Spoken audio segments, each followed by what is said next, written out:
Good evening.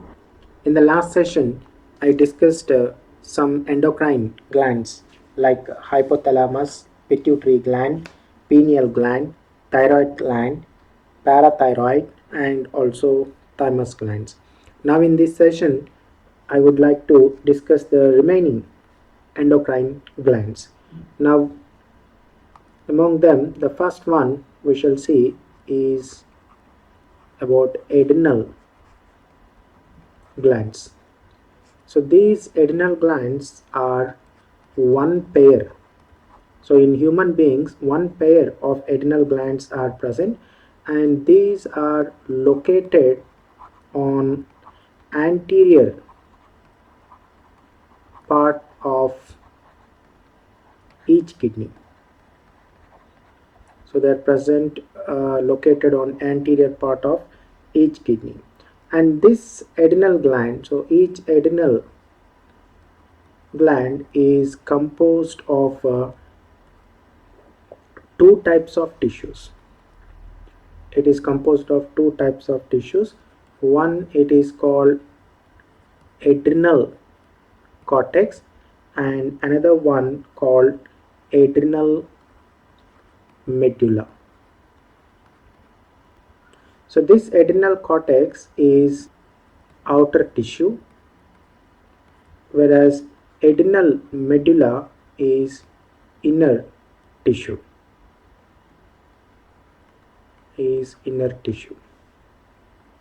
So here I show you the picture of adrenal gland. So you can see here, this is the right kidney, and this is left kidney. So present on each of these kidney, here on the top, that is on the anterior part of the each kidney, is a adrenal gland. So this portion is the adrenal gland. So here also you can see another adrenal gland. So this is the left adrenal gland, and this is right adrenal gland. And when we cut open, it shows two tissues that I have already mentioned here. So one, it is cortex. So the outer tissue is cortex, the inner tissue is medulla. Now here, the outer cortex has three more layers.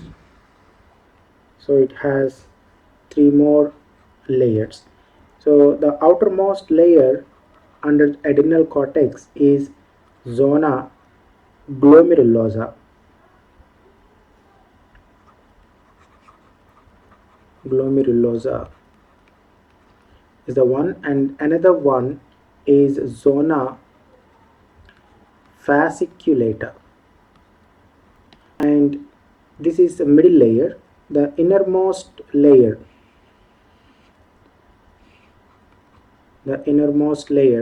is zona reticularis.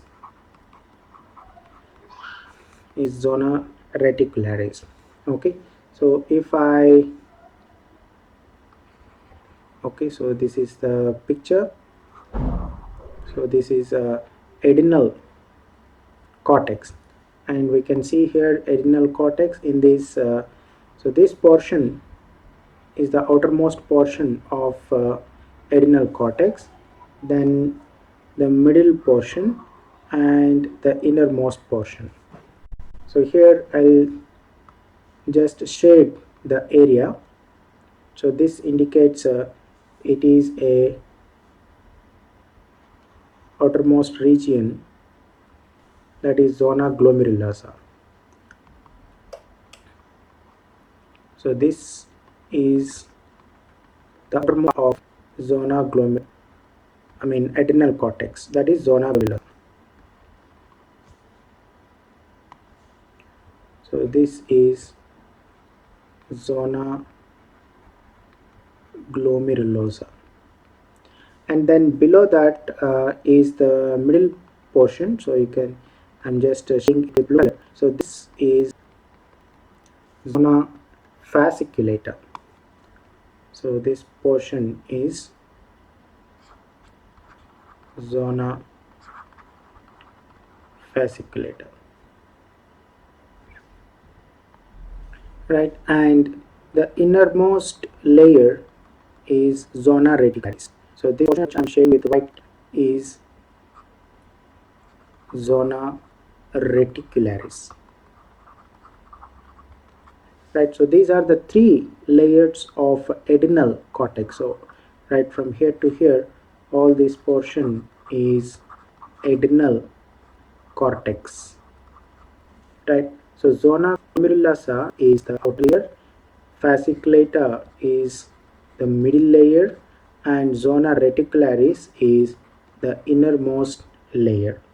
Okay, now the adrenal cortex will be producing hormones that are commonly called corticoids.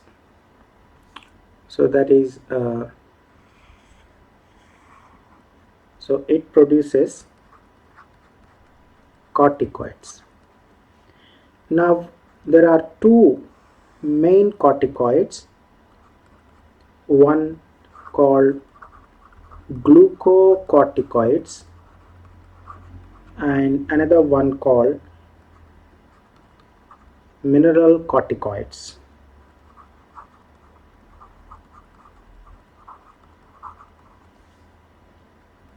Right, so I'm sorry here, it's I'll mention mineralocorticoids. So these are actually mineralocorticoids.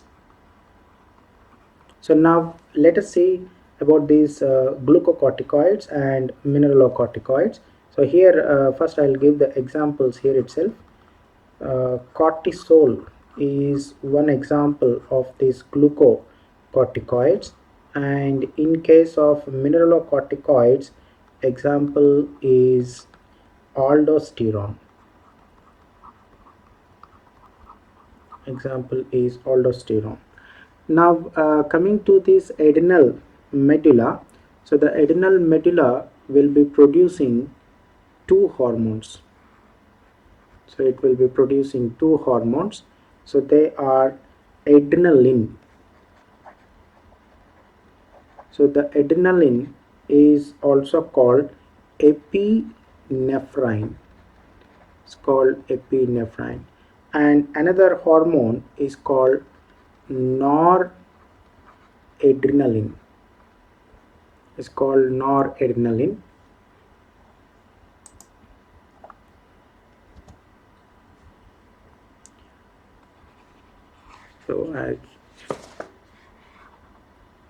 So this is noradrenaline, also called norepinephrine.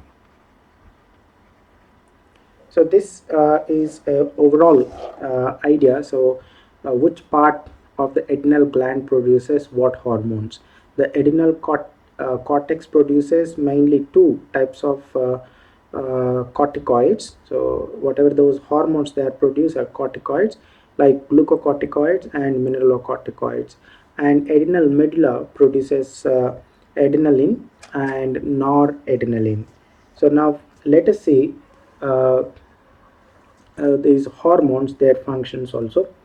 And before here, one point, that these adrenaline and noradrenaline are commonly called catecholamines. So these two hormones are commonly called catecholamines, right? Whereas all those hormones that are produced by adrenal cortex, I told you already, they are commonly called corticoids. So now let us see the functions of these corticoids. So first we'll see about glucocorticoids.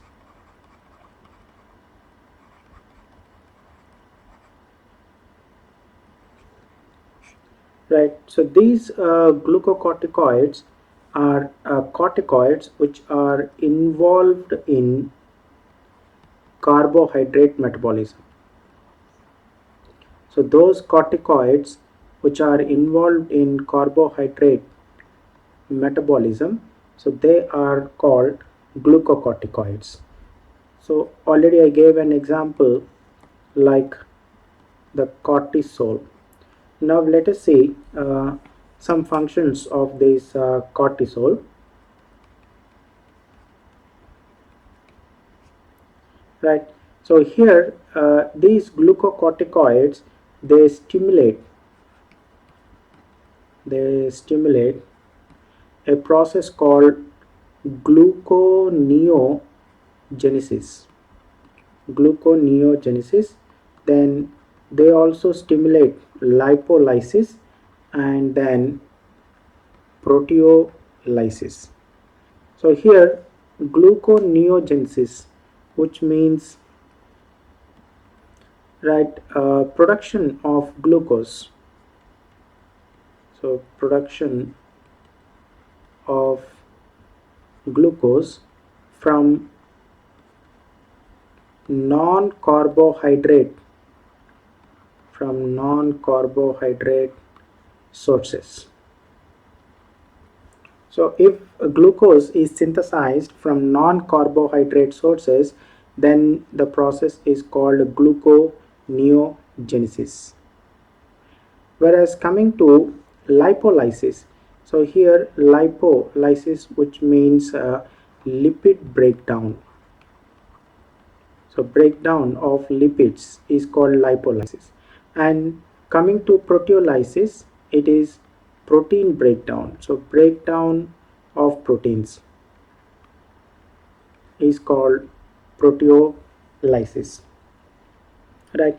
So these cortisol are involved in gluconeogenesis, lipolysis, and even in proteolysis. The next one, they inhibit cellular uptake and utilization of amino acids. The cortisols will inhibit cellular and utilization and utilization of amino acids. Uptake and utilization of amino acids. So this is another function by these corticoids.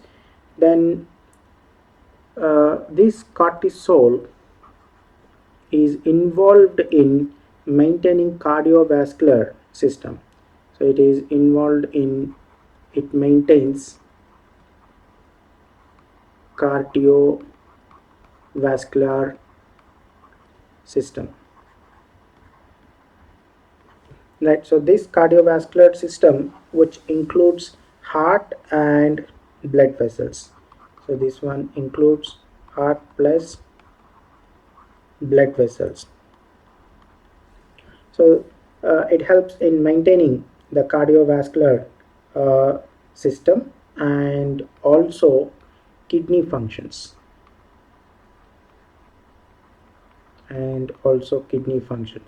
So that's one function. Then so these also play, so these hormones also play a role in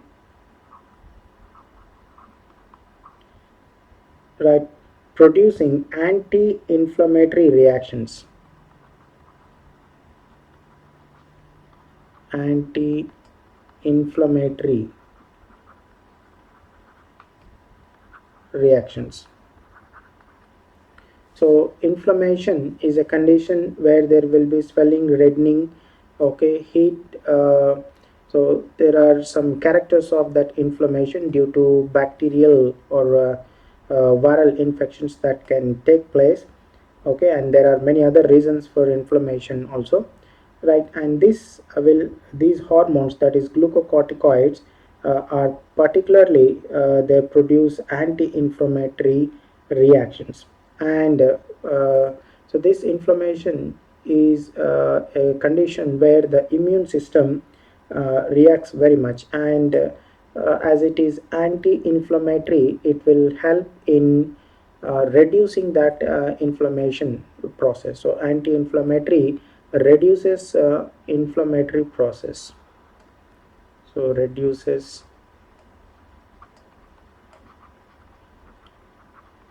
inflammatory process, okay, reactions. and also it suppresses, that is what it suppresses immune system. It suppresses immune system. Then cortisol also helps or stimulates RBC production. So cortisol stimulates RBC production. So this is some examples of glucocorticoids. Now later we'll see some functions of mineralocorticoids. So the next one are mineralocorticoids. So coming to these mineralocorticoids, these are hormones that regulate the balance of water. So these regulate the balance of water and even electrolytes in the body. So all those hormones from the adrenal cortex, that especially those corticoids, which help in regulating the balance of water and electrolytes in the body, so they all come under mineralocorticoids. So one example of these mineralocorticoids is aldosterone, is a hormone. So now let's look at the functions of these mineralocorticoids. So here the mineralocorticoids like this aldosterone, so we have studied in excretory products and elimination. So renin angiotensin mechanism. So there we have seen renin angiotensin aldosterone system. So there the aldosterone actually acts, so it mainly acts on renal tubules. It acts on renal tubules, and it states the absorption of, it stimulates absorption of sodium ions and water. Stimulates the absorption of sodium ions and water. Then it also is involved in excretion of potassium and phosphate ions. So excretion means removal of potassium and phosphate ions. So here with this that is aldosterone will help in maintaining electrolytes in the body and also helps in the fluid volume. So here mainly by acting on renal tubules, right, and by absorbing water, so this will actually help. So in these both these functions will actually help in maintaining electrolytes. So maintain electrolytes in our body, excess will be released out, and then even body fluid volume, and then even osmotic pressure, and then blood pressure. So all these is maintained by the mineralocorticoids, right? And here an important note is that adrenal cortex, so adrenal cortex, this one also secretes a small amount of androgens. So it secretes small amounts or small quantities of androgens. So they are called androgenic steroids. So they are actually called androgenic steroids. So it produces small amounts of androgenic steroids. So these androgenic steroids play very important role in. So these androgenic steroids are responsible for growth of axial hair, which means the hair will be growing on the body. That's called axial hair, and then pubic hair. So hair that grows on the pubis. Then facial hair. So that will include the mustache and beard, and so that is facial hair. So all this will be during puberty. So during puberty. Okay, so growth of axial hair, pubic hair, and facial hairs. So it's all because of these androgenic steroids, which are produced in small quantities from adrenal cortex. So that's about the adrenal gland. Now let's see about the pancreas. So the next one we'll see about pancreas. Okay, so this is another endocrine gland. So this is located in the C-shaped duodenum, in that, okay, coil portion. I mean, below the stomach we find this pancreas, and this pancreas is called mixed gland. So it is called mixed gland. So why it is called mixed gland? This is because it acts as both exocrine gland. So it is exocrine gland plus also endocrine gland. So some portion will act as endocrine gland and some portion will act as exocrine gland. So because of this, the pancreas is called mixed gland, or in some cases they will refer it as even a composite gland. So now let us see both the exocrine and endocrine parts of pancreas. So exocrine part and endocrine part. So this endocrine part is only of 1 to 2% of the total pancreas, and this, it consists of islets of Langerhans.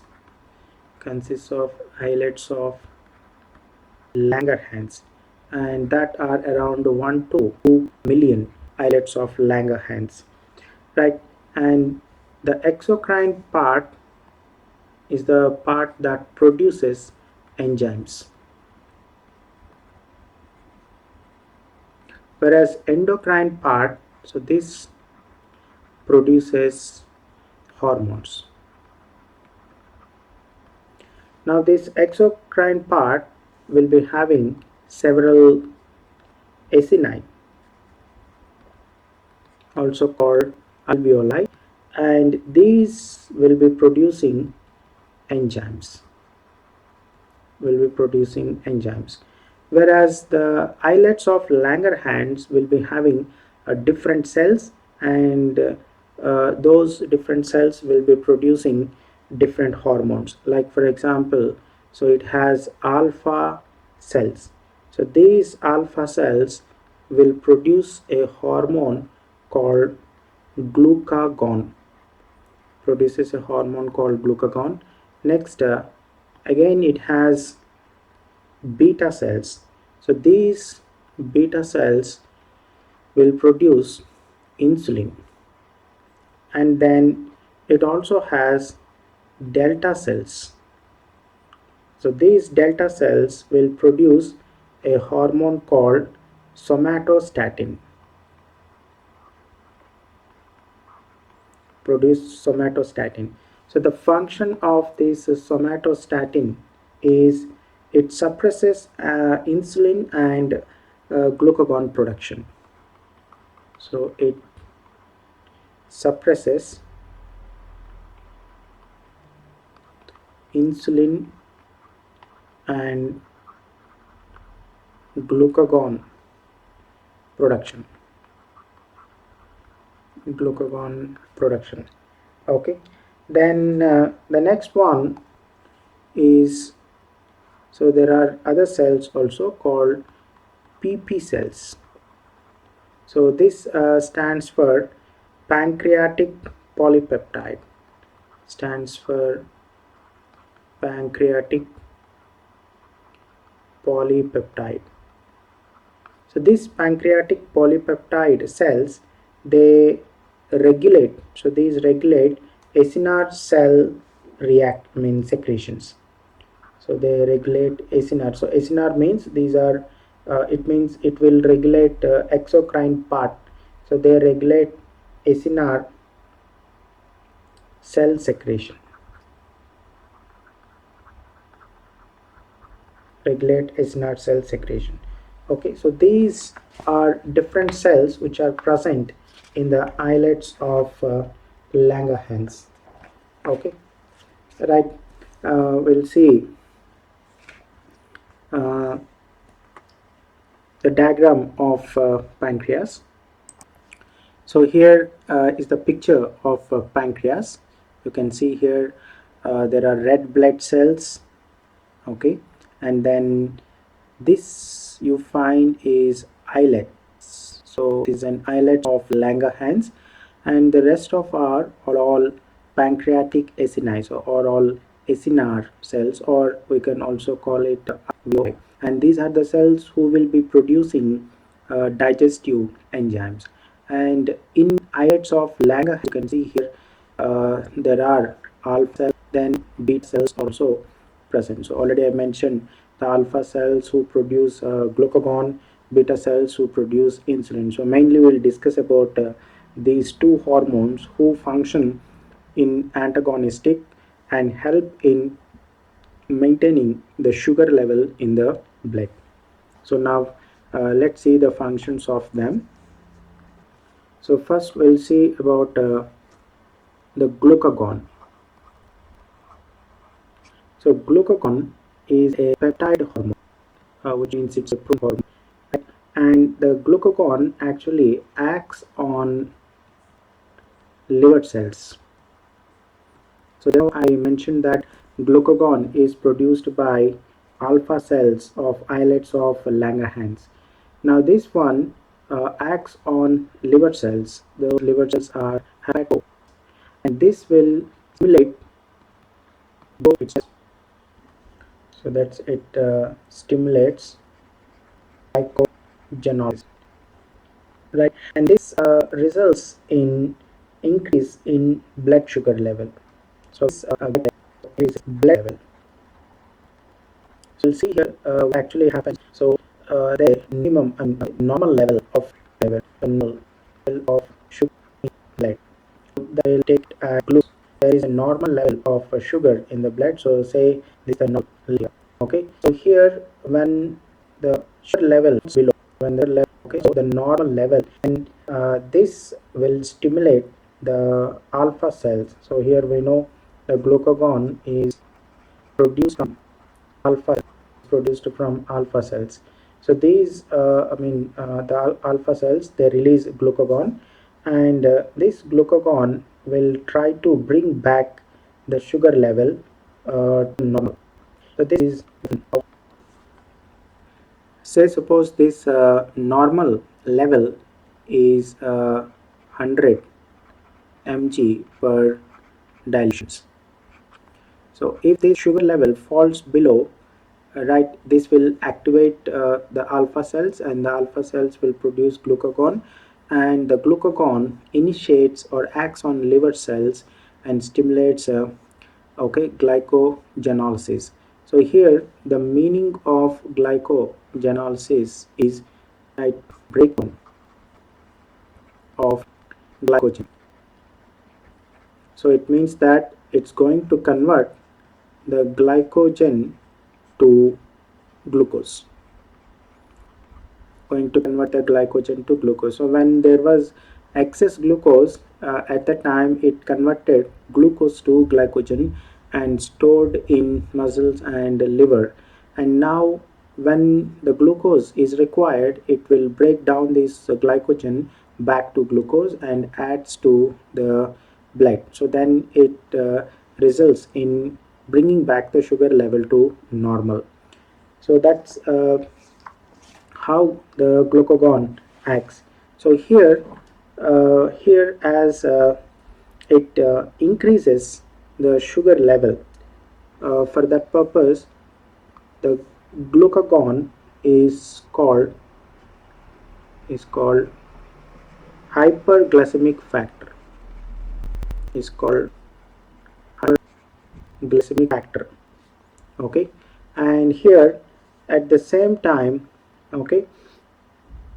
So of course you can one more point. So you can also call this as hyperglycemia. Also as here, of course, it's called a hyperglycemic factor, and the condition is called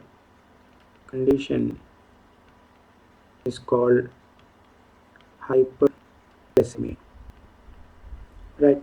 So this is one function here of glucagon. So and another function of glucagon is it also stimulates gluconeogenesis. Also stimulates gluconeogenesis. So this gluconeogenesis, just now I mentioned that it is a generation or production of glucose from non-carbohydrate sources. From non-carbohydrates. So here non-carbohydrates like for example the amino acids or the lipids. So these will be used to generate the glucose. So that process we call it gluconeogenesis. Then another function is the glucagon reduces cellular uptake and utilization of. So if the cells take the glucose, then it results in decreasing of the sugar level in the blood. So there must be always a normal level of sugar level. Normal level of sugar has to be maintained in the blood. Okay, so here, right. So this is the function. So if the glucose, is taken by the cells, then it results in reduction of the glucose in the blood. So this won't the glucagon let happen. Right. Now functioning opposite to glucagon is insulin. So let's see how insulin will be functioning.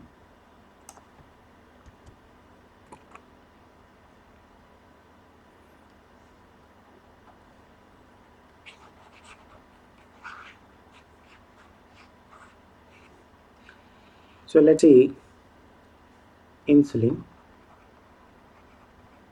So this insulin, just like a glucagon, is also a peptide hormone. Is a peptide hormone, and this also acts mainly on hepatocytes. So acts mainly on hepatocytes and adipocytes, and this will enhance cellular uptake of glucose. So this enhances cellular uptake of glucose. So insulin will make cells to take glucose. So now what happens when there is a increase in the sugar level? So this is increase in sugar level. So when there is increase in the sugar level, this will activate the beta cells of islets of Langerhans, which produces insulin, and that insulin will act on these hepatocytes and adipocytes, and then enhances the cellular uptake of glucose and even utilization of the glucose. and as a result this will decrease the sugar level in the blood and brings back try to bring back it to the normal. So for this reasons insulin is called hypoglycemic factor. So hypoglycemic factor. Okay, so and the condition is called hypoglycemia. The condition is called hypoglycemia here, right? So this is how the insulin functions. So this is function of insulin.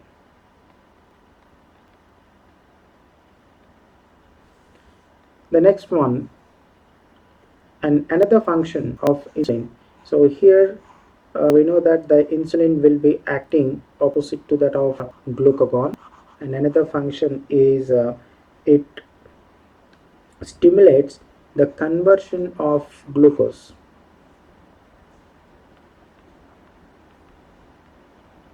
It stimulates conversion of glucose into glycogen,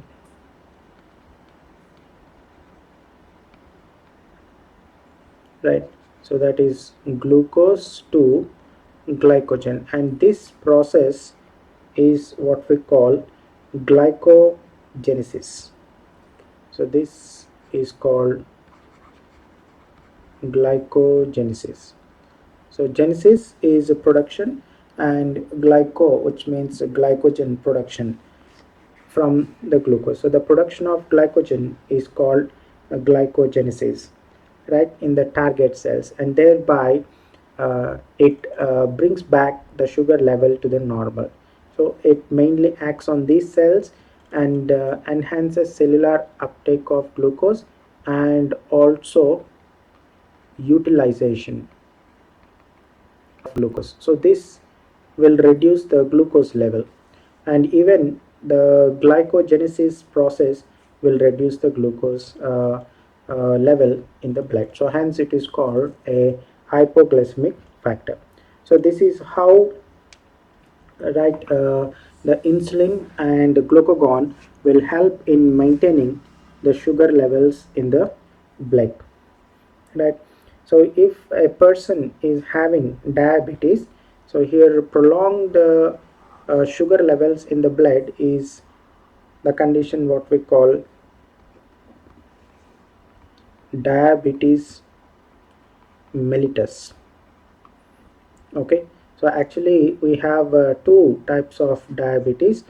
Another one is diabetes insipidus, so this diabetes mellitus is a condition where there will be prolonged presence of glucose in the blood. So means high sugar levels. So prolonged high sugar levels in blood is a condition called diabetes mellitus, and because of this excess glucose will be lost in the urine, and also the ketone bodies formation will take place in this diabetes mellitus, right? Okay, so in the diabetes mellitus we have, I mean, urine. Okay, urine will have glucose and ketone bodies. So if these ketone bodies and glucose are present in the urine, then it confirms the person is suffering from diabetes mellitus. Okay, right. That's about insulin. So in the next session we will see about the gonads, the testes and ovaries that also act as endocrine glands.